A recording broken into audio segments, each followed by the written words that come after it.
भारत की भूमि पर जितनी जगह पर भी आप लोग कथा सुन रहे हो, आस्था चैनल पर, फेसबुक, यूट्यूब पर जितने लोग कथा सुन रहे हो, बड़े ध्यान से सुनना कि जवारे क्यों बोए जाते हैं। नवरात्रि में जवारे की महत्वता क्यों होती है,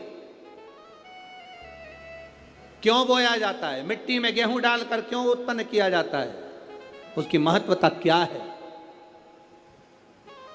सूर्य नारायण पूछ रहे हैं भगवान देवाधिदेव महादेव से, आप दुर्गा भवानी को देखकर मुस्कुराए, आप हंसे हैं, आपके चेहरे पर प्रसन्नता आई है, कारण क्या। और महाराज देवाधिदेव महादेव ने कहा, यहां भगवान विष्णु, गणेश जी, भास्कर देव, आप सब बैठे हो। असुरों ने आक्रमण कर दिया, असुरों ने आक्रमण करा है, और वह असुर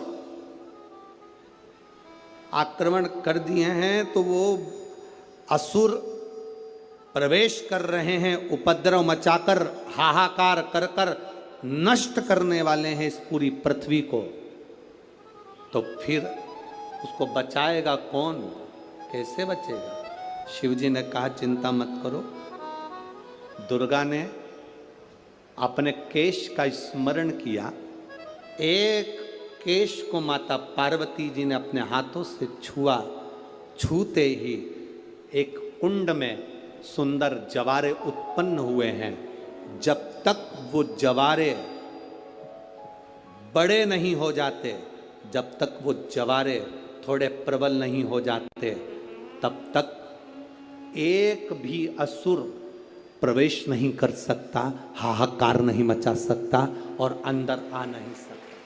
शिव महापुराण की कथा कहती है, जवारे जिसके यहाँ बोए जाते हैं, जवारे का, आप लोग कहते हैं कहीं पर देवी जी बैठी हैं, किसी के यहाँ मिट्टी की मूर्ति आई, 21 फीट की, 41 फीट की, 15 फीट की, 10 फीट की, 25 फीट की देवी जी की प्रतिमा स्थापना हुई। लोग कहते हैं हम देवी जी का दर्शन करने जा रहे हैं, दुर्गा जी का दर्शन करने जा रहे हैं। शिव महापुराण की कथा कहती है वो दुर्गा जी का दर्शन नहीं, देवी का दर्शन नहीं। नवरात्रे में जहां जवारे बोए जाते हैं वहां मात्र आप पांव रखते हैं तो अपने घर में से क्लेश दूर हट जाता है, अहंकार दूर हट जाता है, अभिमतता दूर हट जाती है, तकलीफें दूर हट जाती है। जिसके घर में जवारे बोए जाते हैं वहां से अहंकार, काम, लोभ, आसक्ति, वासना, तृष्णा और दुख, तकलीफें दूर हट जाती हैं। उसको बोने का कारण क्या है।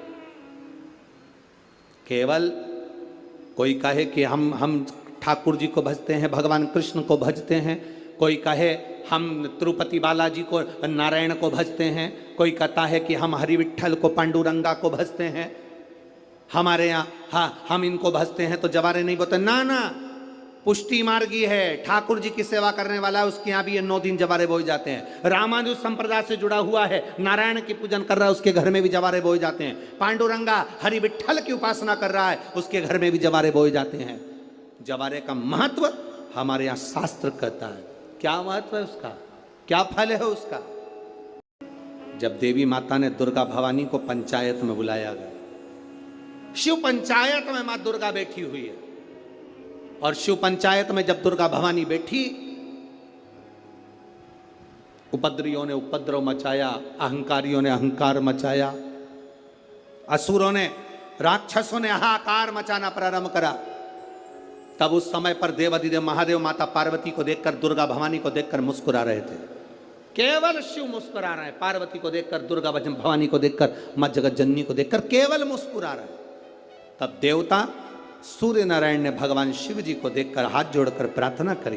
भास्कर देव बोले, सूर्य नारायण बोले, बाबा मेरे मन के संशय को मिटा दीजिए। शिव जी ने पूछा क्या काम है, बोलो क्या चाहते हो। शंकर भगवान से सूर्य देव, भास्कर देव कहते हैं, प्रभु आपके मुस्कुराने का कारण क्या।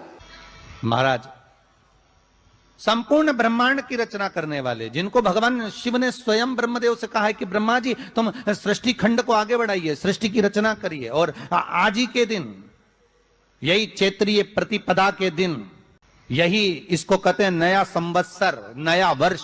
हिंदू धर्म में क्यों कहा जाता है? आज ही के दिन ब्रह्मा जी ने महाराज सृष्टि की रचना करना प्रारंभ करा था। आज ही के दिन भगवान शिव और ब्रह्मा का संवाद हुआ था। सीधे भगवान शंकर ब्रह्मदेव के पास जाकर बोले थे, हे ब्रह्मदेव, आप सृष्टि की रचना करिए। तो ब्रह्मा जी ने पूछा था, सारे नक्षत्र आपने बनाए, सारे दिन आपने बनाए, सारी घड़ियां आपने बनाई, सारा पल आपने बनाया, मनुष्य की श्वास गिनती, काउंटिंग, अर्थात मनुष्य के शरीर की रोमावली, ये सब आपने निश्चित करी है। चैत्र नवरात्रि में, शरदीय नवरात्रि में, आषाढ़ी नवरात्रि में,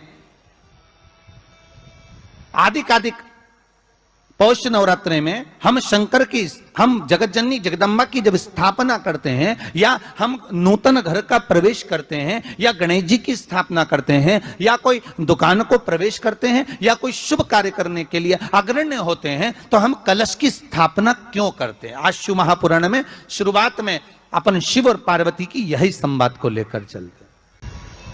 आखिर कलश में ऐसा क्या है? कलश के अंदर आखिर ऐसा क्या विराजमान है कि 33 कोटि देवता उस कलश के अंदर आकर बैठ जाते हैं? महाराज, आप कोई यज्ञ करने जा रहे हो, आप कोई पोथी पुराण करने जा रहे हो, आप कोई अच्छा कार्य करने जा रहे हो, तो ब्राह्मण देवता कह देते कलश की स्थापना होगी, कलश की शोभा यात्रा निकलेगी, कलश यात्रा निकलेगी, कलश विराजमान होगा। और आज हर की पौड़ी पर, प्रयागराज में, या उज्जैनी में, नासिक में जो बड़े बड़े कुंभ के मेले होते, कुंभ का मतलब भी तो कलश से होता है। उसकी महत्वता क्यों है? उस कुंभ की, उस घड़े की महत्वता कहां से प्रकट हो गई? शिव महापुराण की कथा कहती है महाराज, भगवान औघड़दानी शंकर स्वयं आद्य शक्ति जगदम्बा से कहते हैं कि जगदम्बा तू क्या चाहती है बोल। तो जगतजननी जगदम्बा कहती है कि जहां मैं हूं वहां शंकर है। ये आपने कह दिया, पर जहां शंकर है वहां पार्वती का होना जरूरी है। उसके लिए सिद्ध करने के लिए एक स्थान ऐसा बनाया जाए जहां पर शंकर विराजमान है और शंकर के साथ पार्वती विराजमान है। तो शिव जी ने कहा, पार्वती, उसके लिए मैं तुझे एक सुंदर कलश का निर्माण कर देता हूं। दुनिया का रचनाकार, दुनिया की रचना करने वाले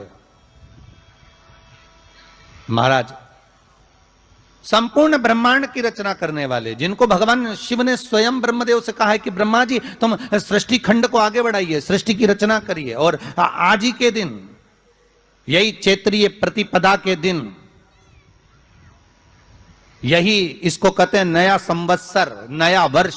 हिंदू धर्म में क्यों कहा जाता है? आज ही के दिन ब्रह्मा जी ने महाराज सृष्टि की रचना करना प्रारंभ करा था। आज ही के दिन भगवान शिव और ब्रह्मा का संवाद हुआ था। सीधे भगवान शंकर ब्रह्मदेव के पास जाकर बोले थे, हे ब्रह्मदेव, आप सृष्टि की रचना करिए। तो ब्रह्मा जी ने पूछा था, सारे नक्षत्र आपने बनाए, सारे दिन आपने बनाए, सारी घड़ियां आपने बनाई, सारा पल आपने बनाया, मनुष्य की श्वास गिनती, काउंटिंग, अर्थात मनुष्य के शरीर की रोमावली, ये सब आपने निश्चित करी है। सब ले लिया है, विश्वास नहीं है तुमको यार। गाजर ली, गाजर लिया, ककड़ी ली, ककड़ी। देवी की आराधना का एक स्मरण का सुख है महाराज। ज्योत का विधान है, नवरात्रि में देवी की ज्योत लगती है, अखंड ज्योति लगती है, जवारे बुआए जाते हैं, कलश लगता है। ज्योत का भी विधान है। जिसके यहां दिया अखंड जलाया जाता है, अगर वो दिए की लो, दिए की बाती अगर दक्षिण दिशा की होती है, तो उसके घर में साल भर में एक घात जरूर होती है।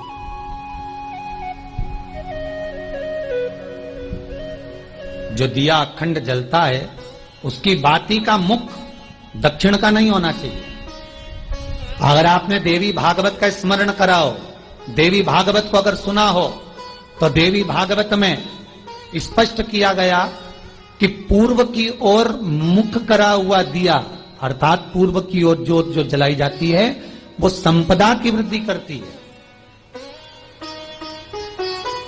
पश्चिम की ओर मुख कर जो ज्योत लगाई जाती है महाराज, वो बेबहू को देती है।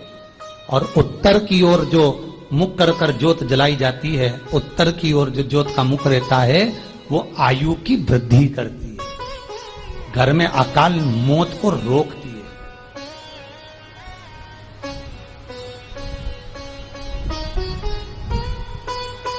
नवरात्रे का जो भाव तत्व है उसको भी अच्छे से समझ लेना। दक्षिण की ओर ज्योत ना लगाएं। अगर आपको लगाना है पूरब की लगाएं, पश्चिम की लगाएं या उत्तर की लगाएं। और जितने दिन महारानी जगदम्बा जगतधात्री दुर्गा भवानी, अब की बार माताजी घोड़े पर आई है। हर बार देवी बदल बदल के आती है। इस बार जो नवरात्रे आए वो घोड़े के आए।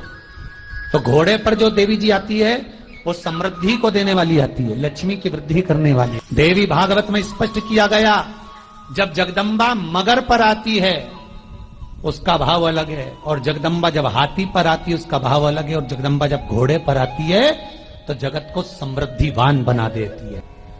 और नवरात्रि में भी अगर आपकी कोई कामना है, आपकी अगर इच्छा है, आपका मन है, तो जगत जननी की आराधना करो।